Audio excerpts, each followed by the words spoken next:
Standard 8 subject maths chapter 9 discount and commission. विद्यार्थी मित्रांनो, हा चॅप्टर आपण मागच्या पिरियडलाच चालू केलेला आहे. आता आपण कमिशन घेणार आहोत. Commission. The work of selling goods is often done by a person or an organization other than the manufacturer. The remuneration received for this service is called commission. याचा अर्थ काय की मॅन्युफॅक्चरर म्हणजे एखादी कंपनी असते आणि ती कंपनी त्या वस्तू विकू शकत नाही. मग ती कंपनी एखाद्या व्यक्तीला ते गुड्स म्हणजेच त्या वस्तू, गुड्स म्हणजे वस्तू, त्या वस्तू विकायला सांगते किंवा एखाद्या ऑर्गनायझेशनला म्हणजे संस्थेला विकायला सांगते.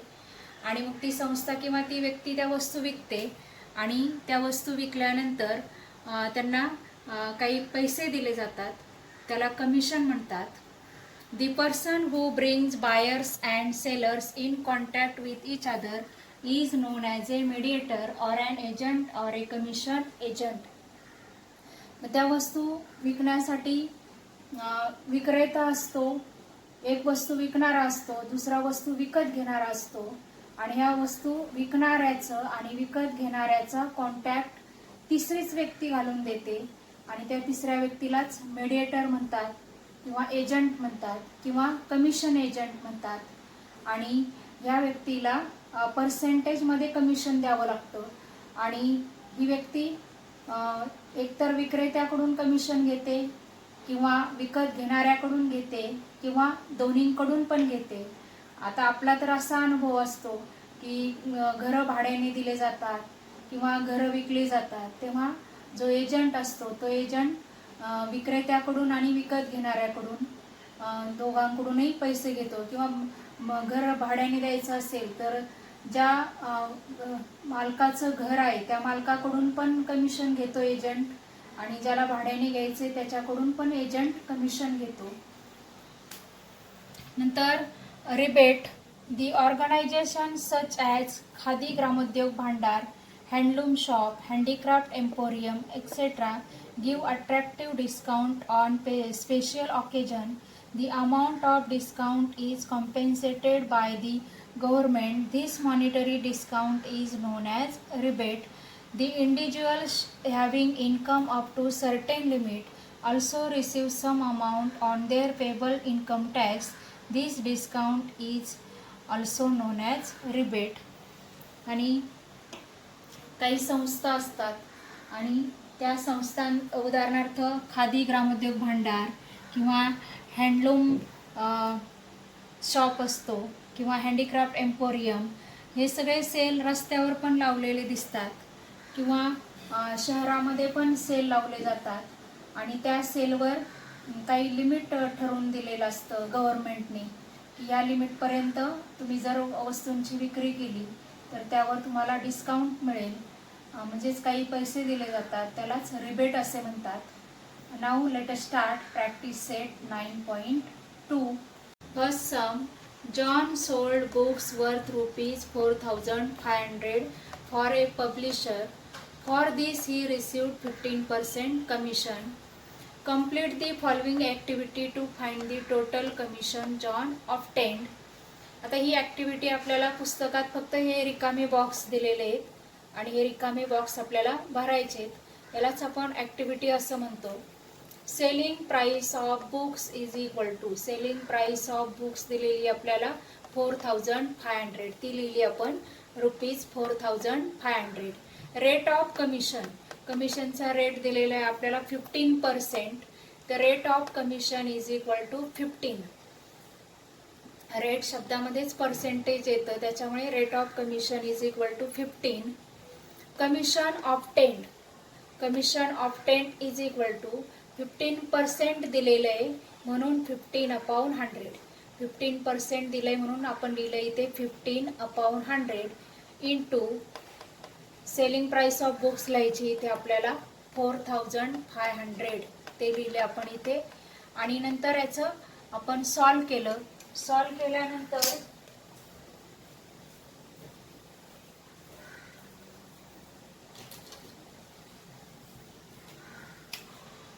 सॉल्व केल्यानंतर इथे आपल्याला हा एक झिरो आणि हा एक झिरो कॅन्सल होईल, डिनॉमिनेटरचा झिरो आणि न्यूमरेटरचा झिरो. तसंच पुन्हा न्यूमरेटरचा झिरो आणि डिनॉमिनेटरचा झिरो हे झिरो कॅन्सल झाले आणि मग इथे आपल्याला 15 हे मल्टिप्लिकेशन आपलं आलं 675. म्हणजेच कमिशन इज इक्वल टू ₹675 मिळालं आपल्याला. ही ॲक्टिव्हिटी पूर्ण झाली आपली. Second some, Rafiq sold flowers worth ₹15,000 by giving 4% commission to the agent. Find the commission he paid. Find the amount received by Rafiq. आता फ्लावर्स आपल्याला सोल्ड करायचे, तर रफिकने फ्लावर्स सोल्ड केलेत, तर त्याची सेलिंग प्राइस आहे, selling price is equal to ₹15,000. Commission आहे 4%, commission is equal to 4%. Commission is equal to, इथं जसं केलंय कमिशन ऑप्टेन इथे केलंय त्याचप्रमाणे इथे करायचंय. Commission is equal to percentage commission into selling price. Percentage commission 4% दिलंय, 4% म्हणजेच 4/100 इंटू सेलिंग प्राइस दिलेली आहे 15,000. नंतर परत हे सॉल्व केलं आपण. पुन्हा हा न्यूमरेटरचा झिरो, हा डिनॉमिनेटरचा झिरो कॅन्सल झाला. पुन्हा हा न्यूमरेटरचा झिरो, डिनॉमिनेटरचा झिरो कॅन्सल झाला. आता हा झिरो कॅन्सल होणार नाही, कारण का, तर डिनॉमिनेटरला झिरो नाही आहे आणखी आपल्याला कॅन्सल करायला. इथं हे 2 झिरो होते म्हणून इथे पण 2 झिरो कॅन्सल झाले. आता ह्याचं मल्टिप्लिकेशन 4 × 150, ह्याचं मल्टिप्लिकेशन आलं आपलं 600. म्हणजेच कमिशन आलं आपलं, कमिशन इज इक्वल टू ₹600. नंतर अमाऊंट रिसिव्ड बाय रफिक, म्हणजे कमिशन दिल्यानंतर रफिकला किती अमाऊंट मिळाली. अमाऊंट रिसिव्ड बाय रफिक म्हणजेच त्याने जेव्हा हे फ्लावर्स सोल्ड केले आणि फ्लावर्स सोल्ड केल्यानंतर कमिशन दिलं आणि कमिशन दिल्यानंतर मग त्याला किती रुपये मिळाले, तर selling price minus commission ₹15,000 minus 600 is equal to ₹14,400 त्याला मिळाले. Commission paid by Rafiq is ₹600. The amount received by Rafiq is ₹14,400.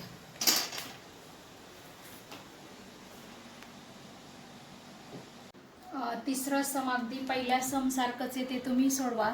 Fourth sum, Umatai purchase the following items from a Khadi Bhandar. First 3 sarees for ₹560 each. Second 6 bottles of honey ₹90 each. On the purchase she received a rebate of 12%. How much total amount did Umatai pay? The cost of 3 sarees is equal to 3 × 560 is equal to ₹1,680. इथं काय केलं आपण, 3 साड्यांची किंमत काढायची आपल्याला. एक साडी 560 रुपीजला आहे, तर 3 साड्यांची किंमत येते. The cost of 3 sarees is equal to 3 × 560 is equal to, multiplication केलं ते मिळालं आपल्याला 1,680 रुपीज. नंतर त्याचप्रमाणे 6 बॉटल्स हनीच्या आहेत, एका बॉटलची किंमत 90 रुपीज आहे, तर आपल्याला 6 बॉटलची किंमत काढायची आहे. म्हणून the cost of 6 bottles of honey is equal to 6 × 90 is equal to, multiplication मिळालं आपल्याला ₹540. दी टोटल कॉस्ट, ह्या दोघांची टोटल कॉस्ट आपल्याला काढायची, ह्या दोघांची ॲडिशन करायची आहे. The total cost is equal to ₹1,680 plus 540, ते आपल्याला मिळाली आहे ₹2,220. आता ह्याच्यावर रिबेट काढायचं आहे आपल्याला. रिबेट आहे 12%, तर rebate is equal to cost into rate of rebate. Cost आपली मिळालेली आहे ₹2,220 इंटू रिबेट 12%, 12% म्हणजेच 12/100. हा एक झिरो गेला, आणि मग याचं मल्टिप्लिकेशन आपलं 222 इंटू 12 ते मल्टिप्लिकेशन मिळालं आपल्याला आणि त्याला आपण डिवाइड केले 10ने, तर आपल्याला उत्तर मिळालं 266.40 म्हणजेच 266 रुपीज अँड 40 पैसे. Amount paid is equal to total cost 2220 minus rebate 266.40 is equal to, ही सबट्रॅक्शन आपल्याला मिळाली आहे 1953.60. उमाताई पेड रुपीज 1953.60 म्हणजेच 1953 रुपीज अँड 60 पैसे. Fifth sum, use the given information and fill in the boxes with suitable numbers. Srimati Dipanjali purchased a house for rupees 7,50,000 from Srimati Leelaben through an agent. Agent charged 2% brokerage from both of them. आता इथे लीलाबेनला घर विकायचं आहे 7,50,000ला आणि ते दीपांजलीला घ्यायचं आहे. पण ह्या दोघी त्या एजंटला 2% कमिशन देणार आहेत. Shrimati Deepanjali paid rupees 7,50,000 into 2% means 2/100 is equal to rupees 15,000. म्हणजेच दीपांजली एजंटला 15,000 देणार आहे. नंतर Shrimati Leelaben paid brokerage of rupees 15,000 म्हणजे दीपांजली 2% देणार आहे. 2% म्हणजेच 15,000 रुपीज देणार आहे एजंटला. त्याचप्रमाणे लीलाबेन पण 2% प्रमाणे एजंटला 15,000 रुपीज देणार आहेत. Total brokerage received by the agent is rupees 30,000. जे दोघींकडून एजंटला 15,000 म्हणजेच टोटल 30,000 मिळणार आहेत. नंतर दी cost of house Shrimati Deepanjali paid is rupees 7,65,000 rupees. कारण दोघींनी 15,000 एजंटला दिलेत. म्हणजेच दीपांजलीला जे घर 7,50,000ला मिळणार होतं ते एजंटला 15,000 दिल्यामुळे ते घर दीपांजलीला मिळालेले 7,65,000 रुपीजला. आणि the selling price of house for Shrimati Leelaben is rupees 7,35,000. म्हणजेच लीलाबेन हे घर 7,50,000ला विकणार होत्या, पण एजंटला 15,000 रुपये द्यावे लागल्यामुळे त्यांना ह्या घराची किंमत मिळालेली आहे 7,35,000 रुपीज. इथे आपलं प्रॅक्टिस सेट 9.2 संपलाय. त्याचप्रमाणे आपला 9 चॅप्टर कंप्लीट झालाय आणि त्याचप्रमाणे आपला फर्स्ट सेमिस्टरचा सिलेबस पण इथे कंप्लीट झालेला आहे.